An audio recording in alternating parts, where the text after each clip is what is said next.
So, Jed, I believe in prayer, and but I've heard people say to me before, "Well, I've tried prayer, it didn't work." So, what might you say to somebody like that in that situation? How would you respond to that? Well, first off, I can feel for you, and that anybody that's praying has been there before. Um, and I think that we can all feel for each other in that situation. But the reality of prayer is that God wants what's best for us.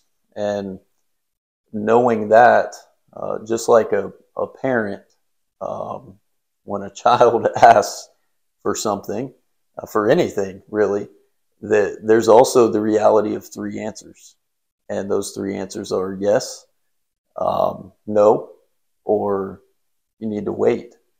And while two of those answers are really challenging to deal with and hard to fight through emotionally, um, we see so much the wisdom behind continuing to ask and continuing to plead, even though it may not feel like it's getting anywhere or doing anything. I mean, are you saying then that your prayer, it's working, it's just not necessarily working like you wanted it to in the moment? Well, we especially nowadays in 2024, I ask for something and I expect to receive it pretty quickly. Instant, yeah. I can make a phone call and order a pizza and expect it there in 30 minutes, or less, I hope.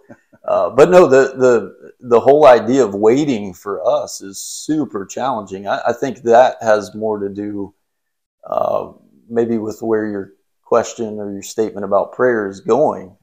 That to me, in my own personal life, is a lot harder to grasp, is the waiting, than a yes or a no. Those are both pretty clear. The waiting part is something I really struggle with, and so maybe that's where you're at. I think most people feel that same struggle. But okay, I appreciate it. Thank you. Yep.